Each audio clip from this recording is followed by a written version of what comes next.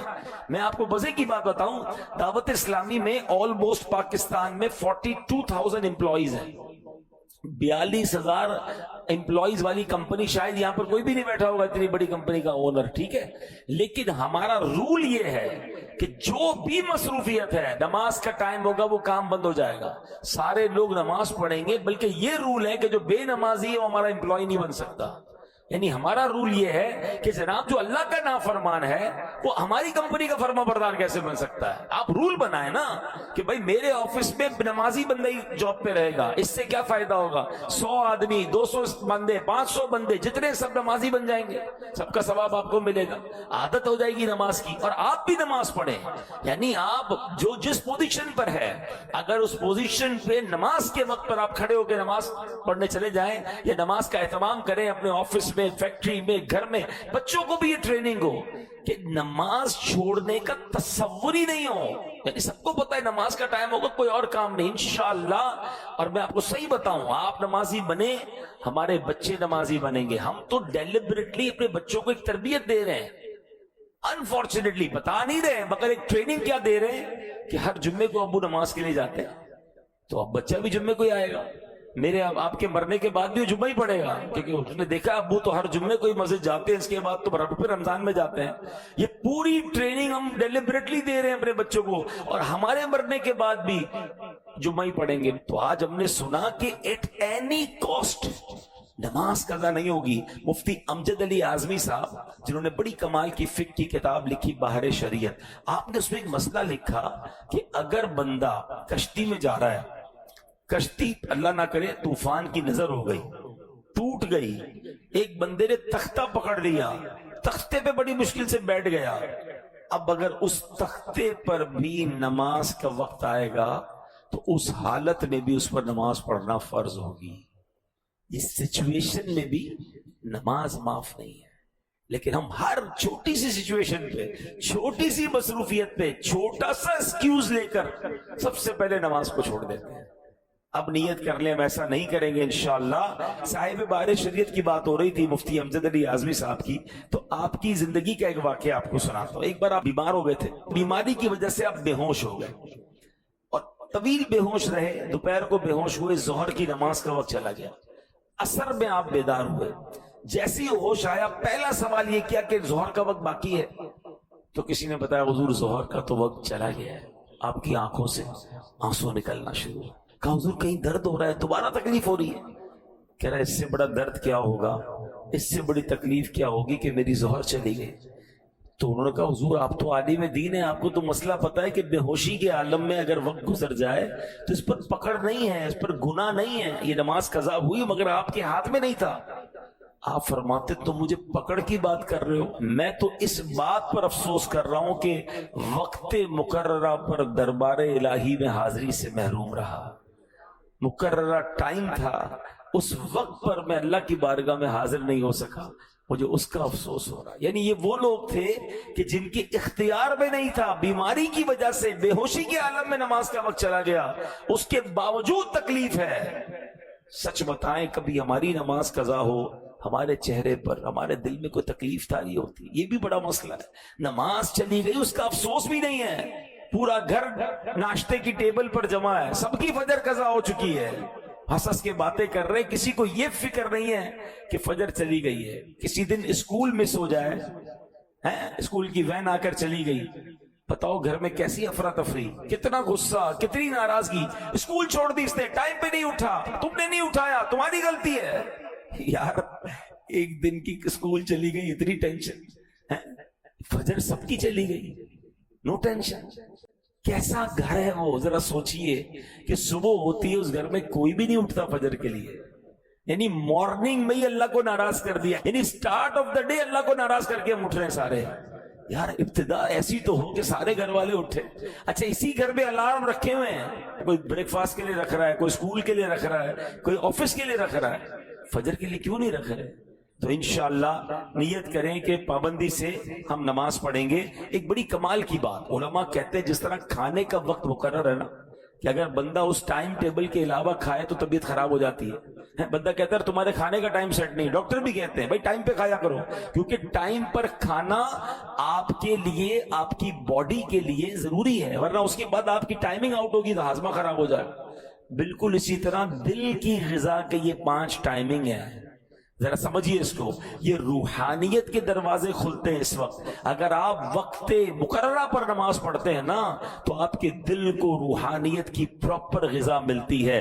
Time سے ہٹا کر دل کی غذا کھائیں گے تو وہ معرفت کے دروازے نہیں کھولیں گے. اچھا یہ تو ان کے لیے ہے کہ جو نمازیں ٹائم گزار کر پڑھتے ہیں, جو پڑھتے ہی نہیں ہیں, قضائی کر دیتے ہیں, ان کے بارے میں کیا ہوگا؟ تو ہے میرے پیارے اسلامی بھائیوں, کاش ہمیں یہ بات سمجھ آ جائے. اب جناب جو نماز کا ٹائم گزار کر نماز پڑھتے ہیں, قرآن اس کے بارے میں کیا فرماتا ہے؟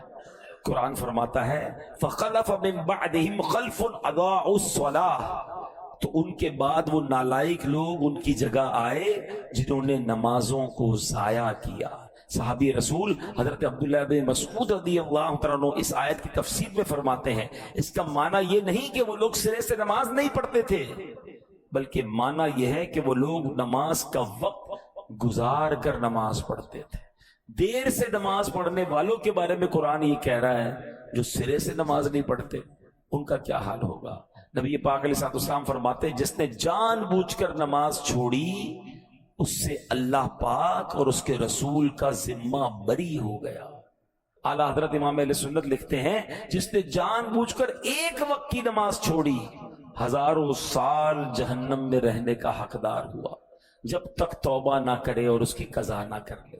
تو اے میرے پیارے اسلامی بھائیو, ہم نہیں سہ سکتے جہنم کا عذاب. ہمیں اللہ کی محبت میں, اس کی اطاعت میں 5 نمازیں پابندی سے پڑھنی ہے. منقول ہے بروز قیامت نمازوں میں سستی کرنے والا اس حال میں آئے گا کہ اس کے چہرے پر 3 لائنیں 3 سطریں لکھی ہوئی ہوں گی, اے اللہ کا حق برباد کرنے والے, اے اللہ کے غضب کے ساتھ مخصوص, جس طرح دنیا میں تو نے اللہ پاک کا حق ضائع کیا اسی طرح آج تو بھی اللہ پاک کی رحمت سے مایوس ہو جا.